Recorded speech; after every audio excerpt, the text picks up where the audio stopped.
Lukas pasal 18 firman Tuhan berbunyi, perumpamaan tentang hakim yang tidak benar. Yesus mengatakan suatu perumpamaan kepada mereka untuk menegaskan bahwa mereka harus selalu berdoa dengan tidak jemu-jemu. Katanya, dalam sebuah kota ada seorang hakim yang tidak takut akan Allah dan tidak menghormati seorang pun. Dan di kota itu ada seorang janda yang selalu datang kepada Allah, datang kepada hakim itu dan berkata, belahlah hakku terhadap lawanku. Beberapa waktu lamanya hakim itu menolak, tetapi kemudian ia berkata dalam hatinya, walaupun aku tidak takut akan Allah dan tidak menghormati seorang pun, namun karena janda ini menyusahkan aku, baiklah aku membenarkan dia, supaya jangan terus saja ia datang dan akhirnya menyerang aku. Kata Tuhan, camkanlah apa yang dikatakan hakim yang lalim itu. Tidakkah Allah akan membenarkan orang-orang pilihannya yang siang malam berseru kepadanya? Dan adakah ia mengulur-ulur waktu sebelum menolong mereka? Aku berkata kepadamu, ia akan segera membenarkan mereka. Akan tetapi, jika anak manusia itu datang, adakah ia mendapati imam di bumi? Dan kepada beberapa orang yang menganggap dirinya benar dan memandang rendah semua orang lain, Yesus mengatakan perumpamaan ini. Ada dua orang pergi ke bait Allah untuk berdoa, yang seorang adalah Farisi dan yang lain pemungut cukai. Orang Farisi itu berdiri dan berdoa dalam hatinya begini, ya Allah, aku mengucap syukur kepadamu karena aku tidak seperti semua orang lain, bukan perampok, bukan orang lalim, bukan pezina, dan bukan juga seperti pemungut cukai ini. Aku berpuasa 2 kali seminggu, aku memberikan 1/10 daripada penghasilanku. Tetapi pemungut cukai itu berdiri jauh-jauh, bahkan ia tidak berani menengadah ke langit, melainkan ia memukul diri dan berkata, ya Allah, kasihanilah aku orang berdosa ini.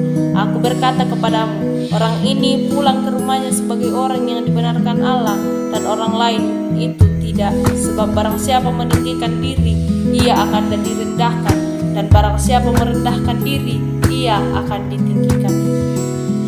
Maka datanglah orang-orang membawa anak-anaknya yang kecil kepada Yesus, supaya ia menjamah mereka. Melihat itu, murid-muridnya memarahi orang-orang itu. Tetapi Yesus memanggil mereka dan berkata, biarkanlah anak-anak itu datang kepadaku, dan jangan kamu menghalang-halangi mereka, sebab orang-orang yang seperti itulah yang mempunyai kerajaan Allah. Aku berkata kepadamu, sesungguhnya barang siapa tidak menyambut kerajaan Allah seperti seorang anak kecil, ia tidak akan masuk ke dalamnya. Ada seorang pemimpin bertanya kepada Yesus, katanya, Guru yang baik, apa yang harus aku perbuat untuk memperoleh hidup yang kekal? Jawab Yesus, mengapa kau katakan aku baik? Tak seorang pun yang baik selain daripada Allah saja. Engkau tentu mengetahui segala perintah Allah. Jangan berzina, jangan membunuh, jangan mencuri, jangan mengucapkan saksi dusta, hormatilah ayahmu dan ibumu. Kata orang itu, semuanya telah kuturuti sejak masa mudaku. Mendengar itu, Yesus berkata kepadanya, masih tinggal satu hal lagi yang harus kau lakukan. Juallah segala yang kau miliki dan bagi-bagikanlah itu kepada orang-orang miskin. Maka engkau akan beroleh harta di surga. Kemudian datanglah kemari dan ikutlah aku. Ketika orang itu mendengar perkataan itu, ia menjadi amat sedih sebab ia sangat kaya. Lalu Yesus memandang dia dan berkata, alangkah sukarnya orang yang beruang masuk ke dalam kerajaan Allah.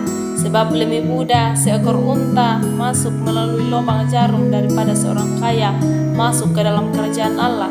Dan mereka yang mendengar itu berkata, jika demikian siapakah yang dapat diselamatkan? Kata Yesus, apa yang tidak mungkin bagi manusia, mungkin bagi Allah.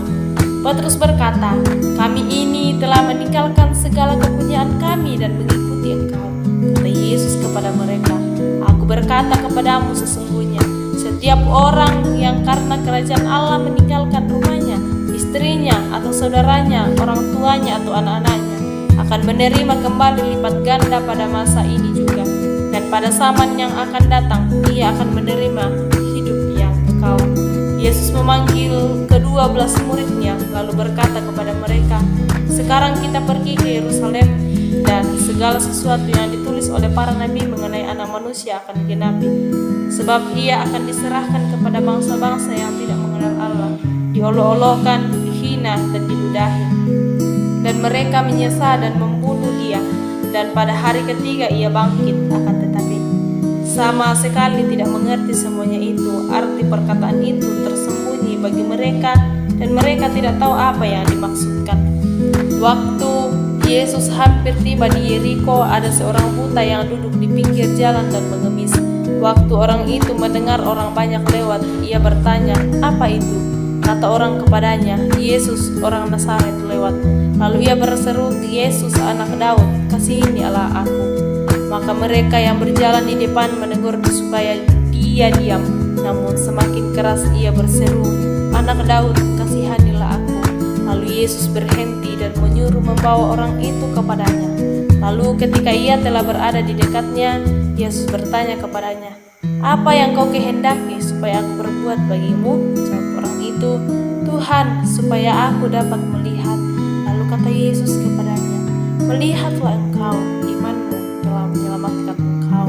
Dan seketika itu juga melihatlah ia, lalu mengikuti dia sambil memuliakan Allah. Seluruh rakyat melihat hal itu dan memuji